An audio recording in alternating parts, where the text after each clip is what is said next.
Princípio da exclusão dos artigos 1833, 1836, parágrafo 1º, e 1840 do Código Civil. Pessoal, esse princípio ele é observado quando existem vários herdeiros numa classe só. Então, a gente verificou que nós temos ali a primeira classe, os herdeiros de primeira classe, que são os descendentes.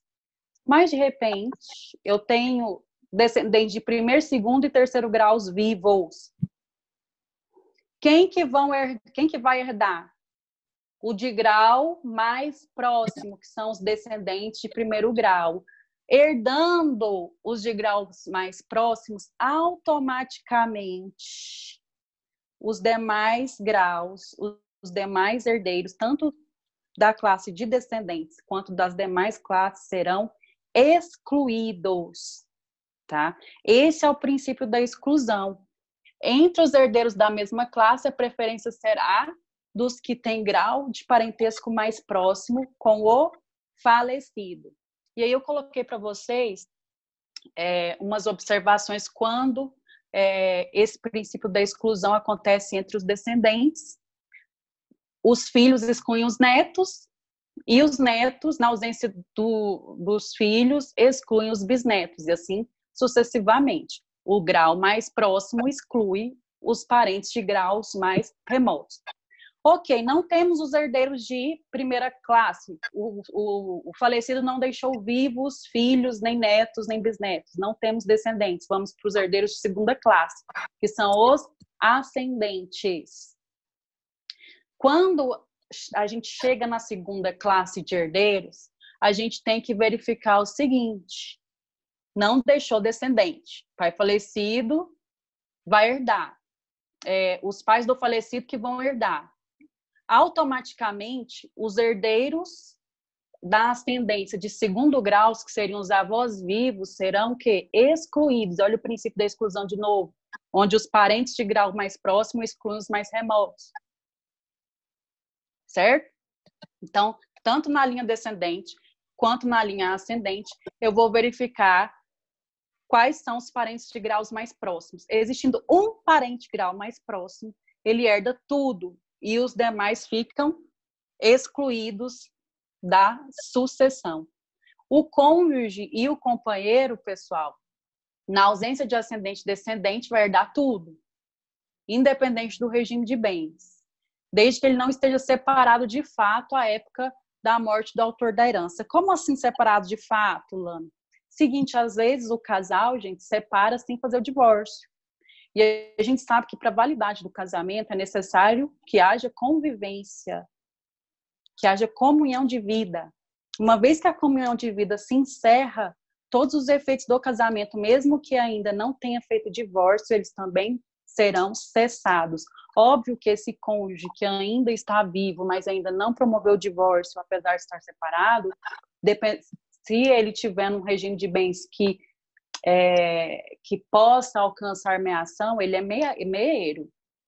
Tá? A aula que vem eu vou falar sobre o que é o cônjuge meieiro e o cônjuge herdeiro. Aqui, o cônjuge não deixa de ser meieiro, mas se já tiver separado, de fato, ou seja, na situação de fato presente, no momento da morte, ele já estava separado do falecido, aí esse cônjuge não pode ser considerado como herdeiro. Linhas de parentesco. Por que eu fiz essa observação aí acerca das linhas de parentesco, pessoal?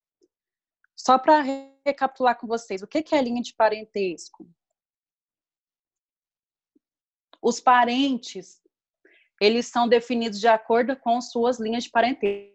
Todos nós temos parentes na linha reta e na linha colateral, tanto materna quanto paterna. Quem são os parentes na linha reta? Ascendentes e descendentes. Quem são os parentes na linha colateral? Um ascendente em comum. Por exemplo, 2 irmãos. Os 2 irmãos descendem um do outro? Não, mas eles têm um ascendente em comum. Se eu for na linha materna, é a mãe. Se for na linha paterna, é o pai. Se forem irmãos bilaterais. Se for irmão só por parte de pai, eles são irmãos unilaterais em linha colateral. Pois bem, aí eu te faço o seguinte questionamento, pessoal. Lá na linha descendente, lá na linha reta de ascendentes e descendentes, no direito das sucessões eu tenho que entender o seguinte: quando o falecido não deixa descendentes, deixa só ascendentes, ou seja, só deixa herdeiros de segunda classe, lógico, os de grau mais próximo vão excluir os de graus mais remotos. Mas, quando o herdeiro é órfão, ou melhor, quando o falecido é órfão de pai e mãe e deixou só avós, o patrimônio dele vai ser dividido em duas partes. Metade do patrimônio vai para a linha materna e a outra metade para a linha paterna. Entendeu? Então, veja bem, morreu, não deixou filhos, nem netos, nem bisnetos. Não tem herdeiro de primeira classe. Não temos descendentes. Eu vou lá para os herdeiros de segunda classe, que são os ascendentes. Quem são os meus ascendentes? Pais, avós, bisavós, tataravós e assim segue. Se existe um pai vivo, como ele é o grau mais próximo, pode ter os quatro avós, mas só o pai, que é o herdeiro de primeiro grau, que vai herdar tudo. Por quê? Porque o herdeiro de grau mais próximo exclui os de grau mais remoto. Agora, o Código Civil faz uma observação. Na ausência de pai e mãe, ou seja, na ausência de ascendentes primeiro grau, o patrimônio vai ser dividido entre os próximos ascendentes de igual forma. 50% para a linha paterna, 50% para a linha materna. Então, eles não vão herdar por cabeça. Por exemplo, o falecido não deixou pai e mãe, deixou apenas um avô na linha paterna e os 2 avós na linha materna. Então, ele tem 3 avós vivos, o pai do seu pai e os pais da sua mãe. Visualizaram? Quando é assim, não vamos dividir o patrimônio do morto por 3. Eles não vão herdar por cabeça, eles vão herdar por linha. Então, vai pegar o patrimônio do filho, do neto que faleceu, dividir 50% para a linha materna. Ah, só tem um vivo, então ele vai herdar 50%. E os outros 50% da linha paterna? Os 2 estavam vivos, então eles vão herdar os 50% e dividir entre eles os 50%, ou seja, cada um vai ficar com 25%. A questão da linha é essa, só quando os herdeiros de segundo grau na ascendência vão herdar, aí eu não divido o patrimônio por cabeça, eu divido por linha. Linha materna, metade. Linha paterna, metade. Na ausência de pais, na ausência de ascendentes de primeiro grau. Continuando aí, ó. Perguntinha que eu deixei. Na ausência de descendentes, como os ascendentes herdarão? Então, não temos os herdeiros de primeira classe, o falecido não deixou filhos, nem netos, nem bisnetos vivos. Só deixou ascendentes, pais e avós, por exemplo. Aí, gente, a gente está lá na segunda classe de herdeiros, certo? A gente tem que saber que os graus mais próximos excluem os mais remotos. Dentre os ascendentes, primeiros convocados são os pais do falecido. Então, a herança é dividida entre eles em partes iguais. Se tem só um pai vivo ou uma mãe viva, essa mãe ou esse pai vão herdar tudo. Lembrando que, dependendo do regime de bens, o companheiro ou o cônjuge concorrem aí com uma parte desse patrimônio. Mas o que vocês têm que saber é que, se houver um parente vivo mais próximo, no grau de ascendência, ele vai herdar tudo sozinho. Então, veja, o falecido deixou um pai vivo e os 4 avós vivos. Esse pai vivo, que é o parente em ascendência de primeiro grau, exclui todos os demais. Então, ele herda tudo sozinho. Se os 2 pais estiverem vivos, eles vão dividir a herança em partes. O quadradinho, tá vendo? O autor da herança morreu. Quando tem essa linha transversal é porque ele morreu. Ó. Morreu o autor da herança. Aí, acima dele vem os primeiros. Papai quadradinho, mamãe bolinha. Viu que os 2 estão cortados? Os 2 morreram também. Tá? Morreram antes do falecido. Então, no momento que o quadradinho lá de baixo morreu, que é o autor da herança, estavam vivos apenas a avó do falecido, que é a letra A, bolinha A, tá? E os bisavós do falecido, que são B, C, D e E. Tá vendo lá em cima? Aí vocês perceberam que o autor da herança tinha um avô vivo e 4 bisavós, e os pais estavam mortos ao tempo da abertura da sucessão, ou seja, no momento que faleceu o autor da herança, ele estava órfão, papai e mamãe já haviam morrido. Aí eu vou, gente, para o parente de grau mais próximo. Qual que é o parente de grau mais próximo aí? É a vovozinha A. Ela é a parente de segundo grau, né? Porque aí subindo na linha reta de ascendência, primeiro grau seriam os pais, segundo grau os avós, terceiro grau os bisavós. Nós temos um parente de primeiro grau na linha ascendente, que é a vovó A, e nós temos 4 parentes de terceiro grau na linha ascendente, que são os bisavós, B, C, D e E. Como eu tenho um parente de grau mais próximo, ele vai excluir os mais remotos. Então, aqui, a vovozinha A vai herdar tudo sozinha, porque o grau dela é segundo grau, e B, C, D e E são bisavós, parentes de terceiro grau. Olha aí o princípio da exclusão entre os ascendentes. Aqui eu tenho outro modelo para vocês. Veja que o quadradinho é o autor da herança de novo, morreu. Também era órfão. Ele deixou a avó A, o vô B e o vô C. Então, ele tem três vozinhos, certo?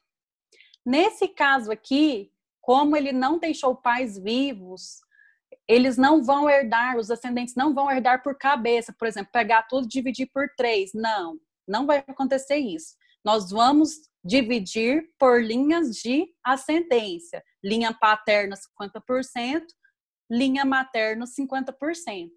Então, por causa disso, eu vou dividir 50% para a vovó A, porque ela está na linha paterna, e os outros 50% vão para a ascendência materna, que é o vovô B e a vovó C.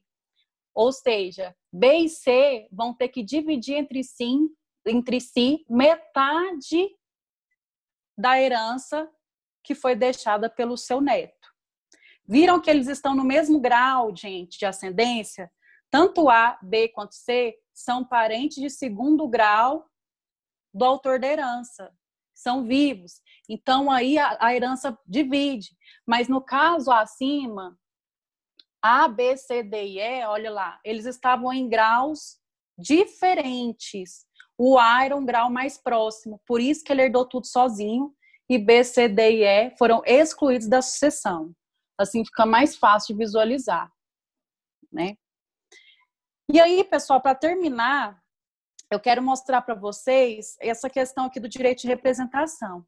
Direito de representação, ele só existe na classe de descendentes, ou seja, lá na primeira classe de herdeiros. O que é isso? Olha aqui, representado para vocês, ó. O autor da herança, ele deixou ali 3 filhos, B, C e D. O autor da herança, no caso, é A, é o quadradinho A. Tá? O autor da herança é o quadradinho A. Ele deixou 3 filhos, B, C e D. O filho B tinha 2 filhos, E e F. Vocês concordam comigo que E e F são netos do A? O direito de representação, gente, o pessoal, gente, aqui, ó, de representação, são aqueles que estão na classe de descendentes, tá? Ascendente não tem direito de representação. O que é o direito de representação? Quadradinho A morreu. Primeira, ele vai atrás dos descendentes. Nós vamos atrás dos descendentes, porque são os herdeiros de primeira classe. E vimos que ele tinha 3 filhos, mas o B morreu antes do pai. Então, a gente fala que é um herdeiro pré-morto. Por que pré-morto? Porque ele morreu antes da abertura da sucessão. Aí, o que vai acontecer? os filhos de B vão herdar o quinhão de B, que era para ser de B, por meio da representação. É como se os filhos de B, que são E e F, entrassem no lugar do B. Então, por representação de B, eles vão receber o quinhão de que era para ser de B, mas como ele morreu antes do autor da herança, eles vão herdar no seu lugar o seu quinhão. Então, essa herança aqui, gente, continua sendo dividida por 3, entre B, C e D, porque são os 3 filhos, são os 3 parentes na descendência de primeiro grau. E a gente sabe que o primeiro grau exclui os de segundo grau, e assim sucessivamente. Então, como é herdeiro pré-morto, o B morreu antes do pai, nós vamos dividir a herança por 3, e o quinhão que seria direcionado para B vai para os filhos dele. Então, em uma herança dividida por 3, 1/3 seria de B, certo? Esse 1/3 vai para os filhos de B, e aí os filhos de B vão dividir em partes iguais esse 1/3 que seria do filho B pré-morto.